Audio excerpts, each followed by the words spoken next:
Lately, I've been getting in my own way more than I haven't. Do you ever feel like that? I can't be the only one, even though it feels like it. I'm different, and most of my life I've gone to great lengths to become something. Sadly, the more I've worked to become, the greater the plummet into the internal abyss. Its depths are unfathomable, and like a Chinese finger trap, the only way to stop the grips of that suffocating spiral is to let go. After all that I've been through in my 51 years, for the first time ever, I don't just hear the words of the great Jedi Master himself speaking silently into my heart. And I'm beginning to understand what Yoda meant when he told Luke Skywalker in Return of the Jedi, "You must unlearn what you have learned." Unlearning what I have learned, I am. I love Yoda. Recently, I found myself sobbing during a conversation I had with my mom, thanking her for taking me to see Star Wars when it came out in 1977. I was 4 years old then, and I had no idea just how those movies would become like seeds that planted so long ago would be instrumental in shaping the landscape of my life over 48 years later. So many profound lessons planted long ago in the soil of my life are like unbreakable tethers. They still ground me. In fact, thinking about these memories become like some kind of time machine, because in an instant, my 4-year-old heart awakens and inspiration transports me upon the wings of that memory faster than I can blink. Suddenly, there I am all over again, standing at the ticket counter in the Cine5 movie theater while my mom pays for the tickets for us to see Star Wars, which was my very first movie. Movies were such a big deal. They were special. This was no exception. I remember holding my mom's hand as we walked into the pitch-black theater. The light from the hallway faded quickly to a barely visible sliver as the door slowly closed behind us. That's a moment I will never forget, because I was terrified of the dark. And walking forward in that pitch-black darkness, it was impossible to see anything. And suddenly there was the loudest sound I had ever heard, the epic but heartbeat-like drum beats, followed by the heralding of trumpet fanfare that marked the beginning of Star Wars. To this day, hearing that intro for me is exclusively all things Star Wars. I can't explain the disappointment I actually feel inside when I stop everything at that moment, only to find it's a different movie and not Star Wars at all. I was 4 years old in 1977, and I will never forget the blinding darkness that filled the inside of that theater like a weighted blanket. Sound gave way to light, and little by little the darkness began to fade, revealing a packed theater filled with parents and children. And the only empty seats that remained were at the very front of the theater, just below that gigantic screen. My little eyes could barely comprehend what was happening. From one side of the screen to the other, and as high as my eyes could see, big shapes floated slowly from the bottom of the screen and grew smaller and smaller as they scrolled to the top before they finally disappeared. It was like a visual crescendo, confusing and glorious. It wasn't until many years later when I saw Star Wars again that I understood those gigantic uniform shapes scrolling up the screen were actually words. And they were important. They gave the most important details about the history and events that would fill in the gaps of a lengthy backstory to follow and to let you know what was going to come next. It felt larger than life. I didn't feel like I was a little girl watching their adventure. I felt like I was right there with them. And I think that was the point. But the words didn't matter when I was 4. I was obsessed. I loved everything about Star Wars. I had the record with the entire movie on it, and my favorite thing to do was to lay on the floor and look at all the pictures in the book that showed the scenes just like we were in the theater. I loved Luke, and I wanted to be Princess Leia. I think every little girl did. I had a crush on Han Solo before I even understood what a crush was. And watching them get swept away in an adventure that made them need each other was and is still the point. Playtime became countless hours with my friends and I pretending to be the heroic characters of Star Wars every chance we got. But no matter how incredible it was, or how many pre- and sequels there were in the series that followed, it wasn't real. It was just a movie. Or was it? Did George Lucas imagine and envision something so far beyond the bounds of reality and possibility? Or perhaps he was given a future glimpse into a veiled beyond, not in a galaxy far, far away, but right here, sown as a seed like a farmer does, trusting the seeds that have been planted will rise from the dark side of the soil and into the light as they are transformed from seed into harvest. It's never been more clear that humanity is in the midst of a war, not in a galaxy far, far away, and not even just in our own backyards, but right under our noses. It is vying for our attention, to conquer and divide the internal galaxies of our mind, our heart, and doing everything possible to cross the nearly infinite expanse between the two by using the ethereal bands of technology and the internet to confuse and blur the lines we understand between virtual and reality. But let me go back to where I started. Where was I? Oh yeah, I've been getting in my own way more lately than I haven't. I've been so frustrated with technology, especially since my accident in March of 2022.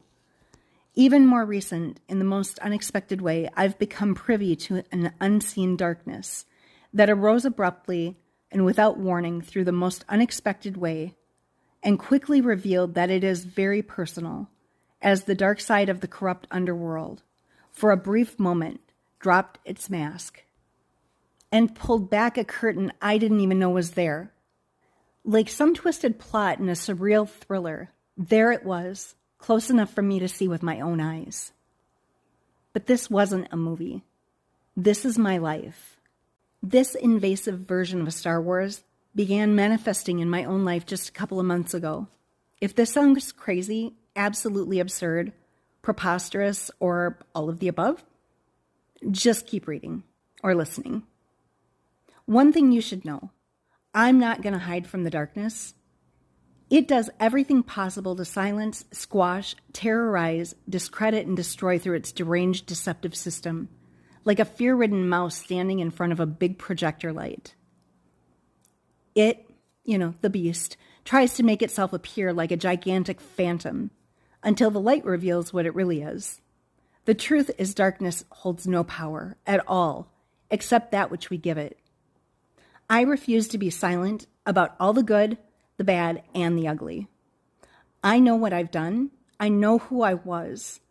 And after a lifetime spent hiding behind closed doors, living one way in private and another in front of people, I can say with all my heart I have absolutely nothing to hide. I am unwilling to bend to the darkness. Instead, the darkness will bow to the light in me. I won't allow shame, guilt, fear, anger, brokenness, or any other form of its dysfunction to bully me or convince me to surrender the greatest gift we have ever been given. What gift? The gift of life. First of all, let me say one thing. You matter. You are not small or insignificant, and you are not the body you live in. Your body is your house. It simply houses the person you really are inside. It's like a tent for your spirit, like the physical dwelling and structure we call home, much like the address where you live. Our body is where our spirit lives. We sleep there, we live inside of it, we rest, we chill, plan, create. Sometimes we feel desperate to be anywhere except there. But nevertheless, it's home. Until further notice, and until we take our last breath and cross that finish line from here into eternity, our body is our home.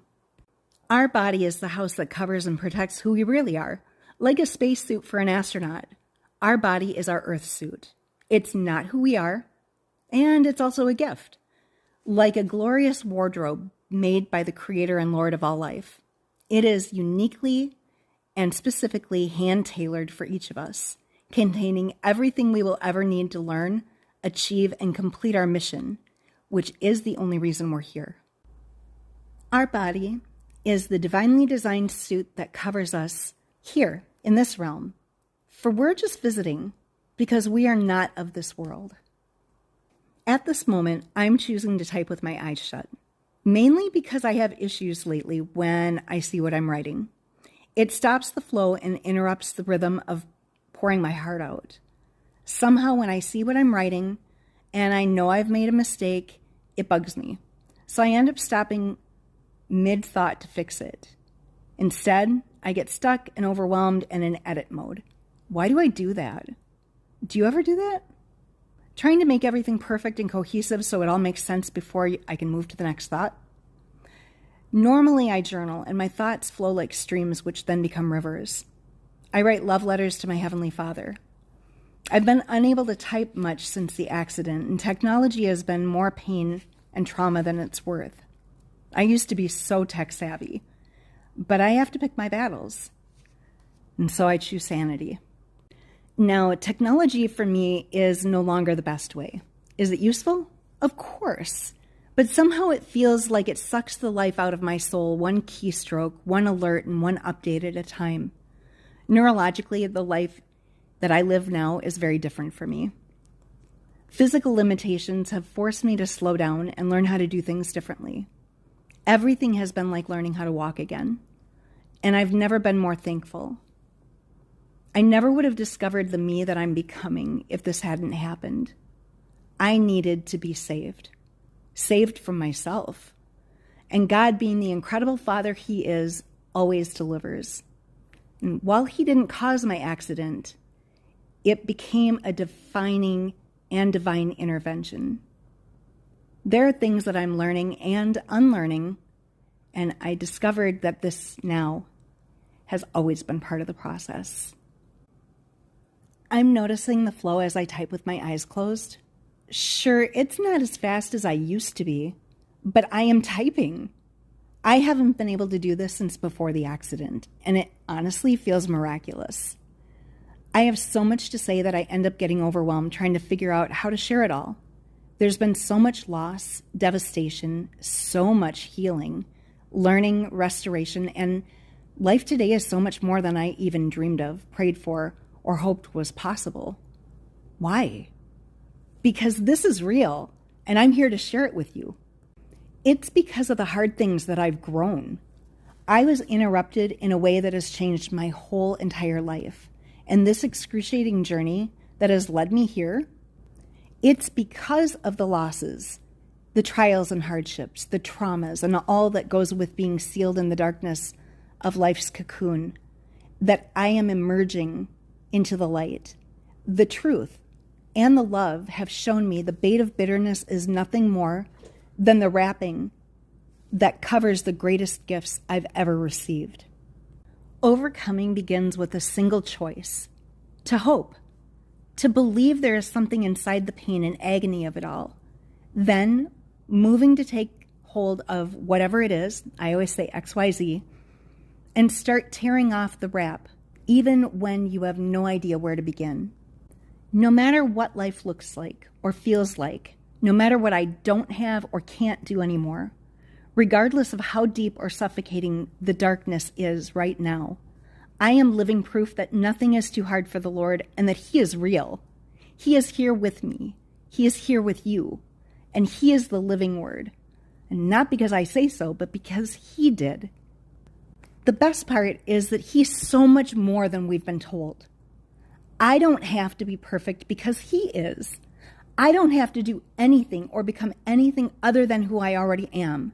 That's the point. That's His point. None of this is about how good or worthy I am, because the plain and simple truth is I was the most messed up and undeserving of anything. I've spent a lifetime of choices that I made just hoping for a moment of relief from the taunting reminders of my past, the unspeakable abuses, the inescapable reminders that haunted me and helped catapult me into places I would have never gone if someone would have just saved me and intervened to scoop me up and deliver me to the place of safety and unconditional love that I dreamed of, to nurture and guide me and become the greatest version of me, so I didn't perpetuate the cycles of dysfunction and abuses that plagued my own life and then seeped into the lives of my children and even their children.